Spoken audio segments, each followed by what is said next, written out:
Welcome back to the Foreign Desk. I'm Lisa Daftari. This week on the Foreign Desk, we're going to be discussing something quite controversial. I'm sure you've all been following what Kanye has said and what Kyrie has said and what the consequences have been, and then what Dave Chappelle said on the topic. And that's, of course, what has been deemed as anti-Semitic talk by very influential African American figures in society. And I wanted to invite my friend on for a very long time, Pastor Dumisani Washington, to break this all down for us. This is somebody who has dedicated his life to telling the world about the very natural relationship between the African American community and Israel and Jews. And I think there's nobody better to break this down for us. Welcome to the show, Pastor Dumisani. Welcome. I want to actually tell people about your background. You're the founder and CEO of the Institute for Black Solidarity with Israel, or IBSI. You're also the founder of the former diversity outreach coordinator for KUFI, and a pastor, a musician, and more than anything right now, a very important voice and influencer in all of this. And your latest book is the second edition of Zionism and the Black Church, Why Standing with Israel Will Be a Defining Issue for Christians of Color in the 21st Century. Talk about perfect timing right now. I want to give you the floor because I think, I've been following your tweets. We're following you on Instagram, as I know many people are, and it seems like you capture everything so beautifully, so appropriately, and this is something that's very close to your heart. So I'm sure this has been very devastating for you to watch the unraveling of this very natural relationship between Blacks and Jews and have it be so raw, so front and center right here in pop culture and politics, wherever we're seeing it. Right. Well, Lisa, yeah, it is both disappointing but not completely unanticipated, right? So for me and for our organization, and for me personally, the journey where it comes to Israel and the Jewish people it's like 30 plus years, right? So this has been a long view. Everything from the issue of the Black Hebrew Israelites, which I write about in my book, Zionism and the Black Church, which isn't one entity, right? There's different iterations of it. There's the one that's based in Dimona, Israel. There's the headquarters of the one that is what I call the long-standing one that's based in Chicago. And then there's other iterations of it that are different parts of the country that many people are aware of, unfortunately, because of the negativity on YouTube. Some of the preachers, whether on street or in different places, saying some very negative things around Israel, the Jewish people, that type of thing. So it seems to be a confluence of things, right? You have Kanye West, who probably the largest hip hop artist, one of them of all time, with his tweets and his comments that are not nuanced at all about the quote Jews, and then of course not really related, but obviously during the same time frame, Kyrie Irving shares a link. He's an NBA star, right, from a film that is extremely anti-Semitic and Holocaust denying, all of those things, right? So you have all of these things, unfortunately, happening at the same time, and they put this real spotlight when it comes to the Jewish and the Black community and the relationship, which in this nation goes back over a century. You're talking about a synergy and a cooperation and a working together that goes, again, to the earlier part of the 20th century. So it has been disappointing to see. I guess if anything, any type of positive has been is that it has forced deeper conversations within the communities and everything. That's always a good thing. But unfortunately, the way that it's happened has not been a good way. But I mean, there's so much I want to break down from what you just said. Not unanticipated. I definitely want to get into that. But more than anything, how did this Jew hatred creep into the psyche of Black Americans? As you said, this is something so natural for them to have a similar struggle. That kind of starting, and building their way up in industries where they were not welcomed. There's so much that you talk about, in your book and throughout your platform. But how did this enter the psyche of Black Americans? Well, there really is a genesis of this, right? Dr. King, a great place to start, right, actually addressed this in the late 1960s, almost verbatim, right? And I write about this in my book. And I discuss it in different chapters of the book. And in the introduction of the book, I refer to Dr. King's, one of his last writings before he was assassinated, what's called where do we go from here, from chaos to community? And one of the things that he unpacks is a rising anti-Semitism among the younger Black community for reasons that have nothing to do with our history together as Blacks and Jews, but everything to do with some newer things that are happening now. Like what? Like, for example, he talked about, I'll give you two examples. In another document, he talks with rabbis literally 10 days before he's killed, right? March 25th, 1968. And they have a conversation about anti-Semitism in the Black community, right? And one of the things that he talks about, the rabbis are asking him, some of what you and I are talking about right now, Dr. King, why are we hearing anti-Zionist rhetoric coming from? And they were very clear to say it's from the younger ones. You're talking about the Eldridge Cleavers, the Stokely Carmichaels, Black Panthers. Again, the younger version. Dr. King's only 39 at this time, but he's still an elder statesman at this time. He never made 40 years old, right? And he's explaining to them a couple of things. He says, the Negro, he says, I'm using that term I'm quoting, the Negro sees he has a relationship with two very dissimilar ways when it comes to the Jewish community. And he begins to talk about the Jewish person that they deal with in the city, who is a store owner, who is a landlord. And I want to be very, very clear about this. Dr. King talks about some of the clashes that are there, but he's not talking about clashes because there's Blacks and Jews. He's talking about there's been such a close proximity and living together that there's a deep relationship that when there are problems, nefarious actors focus on that thing and they try to blow it up. When in reality, one of the reasons why, for example, you had Blacks and Jews living in close proximity in neighborhoods is because his history, Jewish people were some of the only ones who would either rent to us or live near us, where the white community would flee. This has much to do with why we were so connected for such a long period of time. And the vast majority of those relationships were good, were positive. They were not problems, right? The same thing in the music industry. Many Jewish people go into the industry, they become agents, they become producers, and those relationships with the Black community are very prosperous, very good. However, there were some bad ones, right? The bad ones get focused on as if it's because it's Jews and Blacks and not because it's a business situation. Dr. King begins to unpack those very things and says that these are some of the things that people are using to attack when it has nothing to do with Jews and Blacks coming together and getting along together.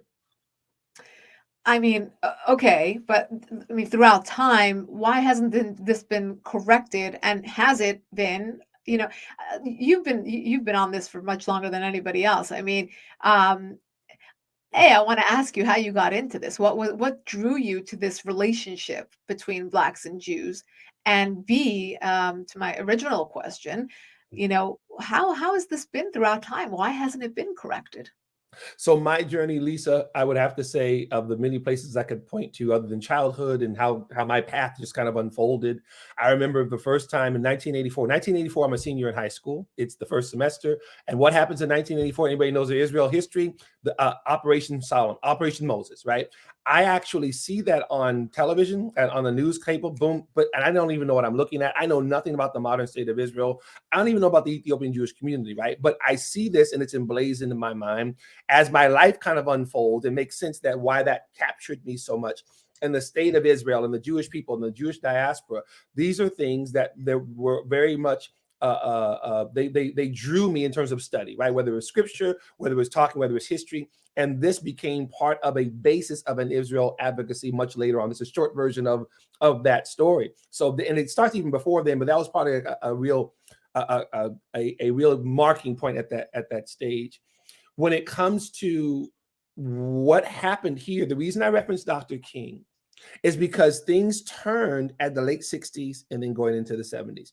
Turned meaning not just with his assassination, but you had, particularly where Israel is concerned, Israel's enemies, and now I'm talking specifically about people like Yasser Arafat and the PLO, PLO, as you already know, which was started by the KGB. It was a KGB disinformation tool, right? And this, we have all, as we say, we have all the receipts, all these things are there. They actually targeted leaders of the Black community, both in Africa and the United States, for the purposes of demonizing Israel, for the purposes of furthering anti-Semitism, right? And why would they pick the Black community? Well, for the very reasons that you're asking, because there's been such a synergy that goes back to Julius Rosenwald and Booker T. Washington in the early 1900s in this country, all the way through the Civil Rights Movement. They recognize that in this nation, when it comes to issues like the struggle for justice, iconic Black leaders represented that universally, like Dr. King, like a Jesse Jackson. These people were in the struggle. So now let's focus on those people and get those leaders, as many as we can, to begin to say things like Israel, Zionism is racism, to get them to sign off on Israel's alleged poor treatment of the Palestinian people. That's what began to happen. It never captured the hearts and minds of the majority of the Black American community, but the leaders oftentimes did get pulled into that rhetoric.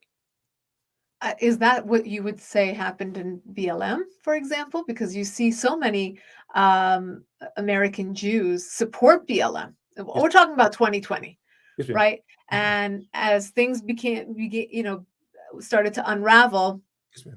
I don't know, people are still drinking the Kool-Aid. I don't know what's going on, but I mean, how would you tie that then from historic, 60s, 70s, fast forward to BLM and how, anti-Semitism infiltrated that movement again?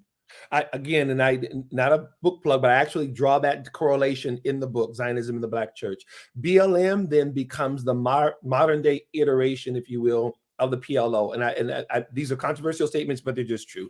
For the people who would see BLM and try to view it as an NAACP, that's why it's confusing, because it's not. It's not an urban league. It's not focused primarily on the Black community, especially when it is now parroting the talking points of the PLO, right? We would ask people sometimes some very, very obvious questions, because BLM, as many people may not realize, didn't start in 2020. It actually started in 2013, right? By the time the Ferguson controversy happens with Mike Brown, which is 2014, this is when BLM begins to emerge as a more of a household name, right? And so what it immediately begins to do is take the issue of criminal justice, police brutality, and it connects it to the Israeli-Palestinian conflict, which should have been the first red flag to anybody watching, because those two things have nothing to do with each other, but that becomes their talking point, and they begin to demonize Israel while they begin to ostensibly fight for human rights where the Black community is concerned. And I want to read your tweet on where all this is headed, because you did say this was not unanticipated. You say, one key reason why anti-Semitism will get worse is because the progressives that control education, social media, and much of the corporate world will not stop pushing CRT, DEI, BLM, and all the other racist nonsense social justice warriors live for. Yes, ma'am. And so you know me by now, Lisa, I shoot from the hip, right? That's very much how we've gotten here, right? Those progressive ideologies that have victimization at their core, hatred for America, hatred for the West, hatred for white people, on and on and on. Not only do they not do any good for the Black community, they actually produce more demonization of the other. And when people begin to use colorism, like the opposite of what Dr. King said, not by the color of their skin, but the content of their character. When we do the inverse of that and we begin to attack not things that are unjust, but the things that are white, things that are Jewish, things that are Ashkenazi, this is how you get that type of thing. As you know, Lisa, the critical ethnic studies curriculum, which became law for California State Universities in 2020, has within it the demonization of Israel. That Israel is committing genocide, that Israel is an apartheid state. Kids are learning this in school now. So if they thought what Kanye said was bad, people are being systematic, or Kyrie, the film that he posted, right? They are learning this type of material now in school, not just in California, across the country. Right. That's what we mean by that point. Yeah, and I was going to get to that next. Perfect segue. How this is being introduced by politics and then piggybacks on, pop culture and all these other figures that are more in the spotlight. And it's almost like the court of public opinion is deciding on the Kanyes and the Kyries, but no one's talking about Gavin Newsom or Joe Biden. No one's talking about Ilhan Omar or Rashida Tlaib as being the ones who are bringing this on, or more importantly, the UN. Where every single day they have a new investigation into Israel, a new condemnation against Israel, but yet the Iran regime is still sitting on their Women's Human Rights Council. I mean, it's really clown talk, but at the end of it, I mean, why is a small country like Israel, and if anybody here is trying to say Israel and the Jewish people are not synonymous, come at us. We have the receipts. I love that we have the receipts. Yes. So we're not going to allow for that. We're going to say the extension of Israel being the Jewish people. So if you're targeting Jews here, obviously you're targeting Israel. And if you're targeting Israel, you're targeting Jews. They'll be one and the same in this conversation. Why with all the child trafficking, with all of the horrific things that are going on in the world right now. The Iran movement, for example, it's a women's led movement. No one's paying attention. Right. Everyone's fixated Right. on Israel. Right. Why is this such an easy target, and why was it so easy to penetrate, and all these different elements as you outlined? Well, for me, Lisa, one of the answers to that question goes back to me as I have to answer. I put my pastor hat on, right? It's very both a spiritual and a natural thing. Spiritual in that I'm a firm believer in the scriptures. I'll bless those who bless you, curse those who curse you, right? So this is a fundamental belief for me in that when it comes to the hatred of the Jewish people, I was sharing with some of our other constituents before. When you consider, for example, the conspiracy theories that are abounding now, the Jews control this, the Jews control that. Well, what happened with Pharaoh? When Pharaoh decided there were too many Hebrews, he starts a conspiracy theory. There's too many of them. They might try to overthrow us. Everything he said was a lie. None of it was, it was all in his head. But the whole program that he started there, which begins the first redemption, was all in his head because of his fear of these prosperous Hebrews. Fast forward thousands of years later, the Jews control this, the Jews have that. Oh my God, we must do something about these people. So that's why I talk about it spiritual. Here, Pharaoh's gone, Hitler's gone, but that mindset remains. At some point, it begins to focus in our Jewish brothers and sisters for no reason other than they are prevalent in this area. They're prevalent, as you know, we have said it before. The fact that you have a lot of people, and Dr. King again addressed this as well. When I told you about that whole chaos of community, he was saying what was going on now in the Black community, which was newer, was that there were some who were beginning to harbor resentment to Jews, he said, I'm paraphrasing, because of their prominent places in society, not understanding how they got there. This is what Dr. King said over 50 something years ago. Wow. Fast forward now, we're dealing with it right now. Right, absolutely dealing with it right now. But how do we rid this influence? How do we correct the narrative? I mean, I know you're focused on a lot of initiatives for young Black people. I mean, top down, how do we get rid of this? Number one is always there's a 3-step thing that we do is education, and then it's advocacy, and then it's community engagement. This is part of what our actual model is, right? And number one is always When you say, sorry, when you say our, you're talking about IBSI, your foundation, or you're talking about just your own approach to this? Our organization, the Institute for Black Solidarity with Israel, and people can go to the website there and find out more, IBSI.org. And our PEACE initiative is actually addressing what we're talking about now. And PEACE is an acronym for Plan for Education, Advocacy, and Community Engagement. And that first part, of course, is education. Once people are taught and they learn truth, right? When they are able to actually, because part of what a conspiracy theory is and all these attacks are based in lies, distortions of truth. Sometimes there's an element of truth that's there, but it's not really explained. This is what we do in our organization. We actually do the education, then we do the advocacy that's based on education. I just want to interject this one quick thing, Lisa. You mentioned this. We talk about Black Lives Matter, and you were talking about how people are now focused on Kyrie or Kanye, but they're also ignoring this huge thing over that's systematic in terms of social media, in terms of curriculum. We made that point. If you go to an article, one of the articles we wrote was about, we called it the hypocrites who fight anti-Semitism. Here you have the NBA taking Kyrie to task for him sharing the link to a video, but the NBA is all in with Black Lives Matter that has literally terrorized Jewish communities in LA and in New York, and NBA has said nothing about that. We said that causes harm. Not only is it a disproportionate response as if nothing for them, but let's hang Kyrie in the town square, it also gives the false sense to everyone that the problem is Kyrie. The problem is Kanye. No, the problem is much broader than that, and not really speaking to the whole thing makes it deceives other people into think what's actually going on. Because as you know, Lisa, there is a real problem with Jew hatred that is rising in our country, and it's in different sectors. Focusing in on one is a disservice to our Jewish friends and to our nation. It's interesting. You brought up a point that I hadn't thought about before. Why is it that, with all that we've seen with BLM being an utter failure and fraud, on so many levels, right? Why people are still fearful to say that or to condemn them because they'll appear to be racist.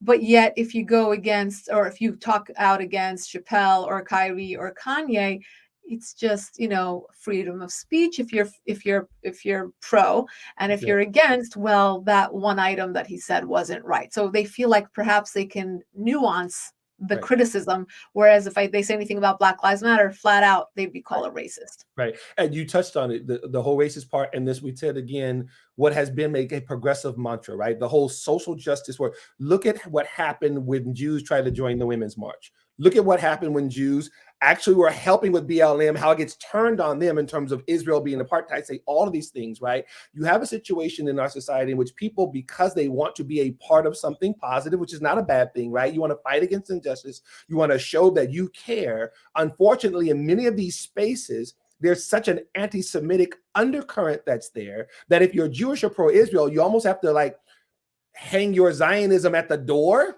Right. ignore anything that's said negatively where Right. Israel and the Jewish people are concerned, and then join it. Now, if you don't have any integrity about yourself, yeah, you'll do that. But if not, it's really going to bother you for you to deny what you truly believe in order to be a part of this movement, if you will. And that has been the cost of admission, right? Deny Israel, call it an apartheid state, deny any friendship with the Jewish people, and then you can stand with us. Well, obviously that's nonsense, but many people get pulled into that because they want to be a part of something they feel bigger than themselves. But why isn't there an alternative? Meaning, if young people are looking to hang on to something like BLM, right? Why aren't they listening to you instead of, the leaders of BLM on this? What's amazing to me is that when you're going back 50 plus years ago, like the Dr. King, or you're fast forwarding to now, when it comes to truly organic, real solutions or real speaking truth to power, that generally separates what I say sometimes in our church, the men from the boys, the women from the girls. In other words, it challenges your maturity. It challenges your integrity, right? In other words, do you want to just march and have signs and wear a t-shirt and hashtag? Or do you really want to be a part of something that solves real problems? And the reality of it is, in our pop culture, most people want to hashtag something, retweet something, Right. post something, and feel really good about themselves instead of really what we say, doing the work. Do you really understand the issues? For example, Lisa, all that's going on in Iran right now, and we know that there, for example, of many things, there are the Christian church that's there that has been suffering, standing along with all the other Iranians who are fighting for justice and for freedom. And you have Christians that are there who have been persecuted and all of these things. And they're now trying to tell the world, warning them that although what we're going through is real and we thank you for standing with us, we see the same type of despotism in other parts of the West.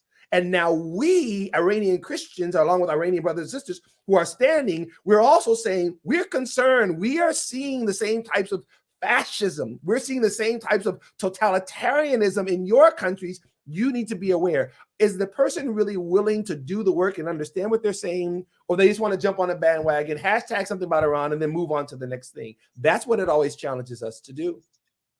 Absolutely. I mean, how do we combat this? I mean, I know I'm asking you probably the same question over and over again because I just keep thinking about you're such a Right. resource and you're able to connect with young people, whether it's through social media or your ability to communicate is phenomenal. And your grandfather, no one would believe that. Grandfather. Um, So here's the thing. You would ask me, for people who are watching this, we started our peace initiative. And our peace initiative, the Plan for Education, Advocacy, and Community Engagement, we've recruited people from across the country who are on a 9-month journey. First of education, we are studying. We are once a month, we come together. We have instructors that are part of the Jerusalem Center for Public Affairs in Jerusalem, instructors that are in Africa, instructors are here in the United States, about the United Nations, ancient Israel, modern Israel, the Black and Jewish community. We are headed for South Africa in a couple of weeks, where we will unpack the whole Israel apartheid lie and speak to parliament members and everybody, and then go to Israel in June, right? The motherland in December, the Holy Land in June, and they will be what we call IBSI ambassadors, being the hub of Black Jewish synergy in their cities across the country. This is the inaugural one. We're just starting as a pilot. And if people want to know more, this is how we are tackling this issue on the ground. It has to be something that's actually on the ground. that it's tremendous, but I have to ask because I'm just playing devil's advocate. What kind of people are you attracting? So what's amazing is that I'm so excited, although they'll see them, they are from different sectors of society, right? One of the things that our team talked about was, what did we want to do, right? We're going to try to focus on influencers who are actors and athletes, or do we want, just for right now, people on the ground? We said we want people, some of them are educators, some of them are former military, a couple of them are pastors, right? They are in different parts of society with their own influence within their city and within their areas. Wonderful. And we are arming them with the tools. And you know what's amazing, Lisa? They have already begun to recruit the next year's group, and we haven't even started registering them yet. So this is already happening. Our goal is to have some 300 IBSI ambassadors in about 48 cities across the country in the next 4 years. Amazing. And it reminds me of the birthright trip that takes the children to Israel to, again, arm them and give them what they call their birthright, and give them a insight into what Israel does, both, politically, culturally, religiously. And it sounds like this is a wonderful program to really get people to just open their eyes up to the truth. It's amazing how much people just consume what they believe is truth from hashtags and from tweets and from Instagram and TikTok. Thank you for all your work. I can go on, and I hope you'll come back and tell us about your trip and all the other things that you're working on. In the meantime, thank you for fighting the good fight on social media and being such a representative of this true narrative that fights such a larger, louder narrative that's false. And we hope to echo all the wonderful things that you're doing, and consider us your partner in this endeavor. So good luck to you. Thank you for coming on. Thank you. And where can people find you? You said you gave out your website, but please do it one more time. IBSI.org, Institute for Black Solidarity with Israel, IBSI.org, and all of our social media is on that page as well. Wonderful. And for those of you at home who would like to subscribe to our weekly podcast, go to youtube.com/Lisa Daftari, and to sign up for our daily top 10 newsletter, go to foreigndesknews.com and you can sign up there. We will see you all again next time.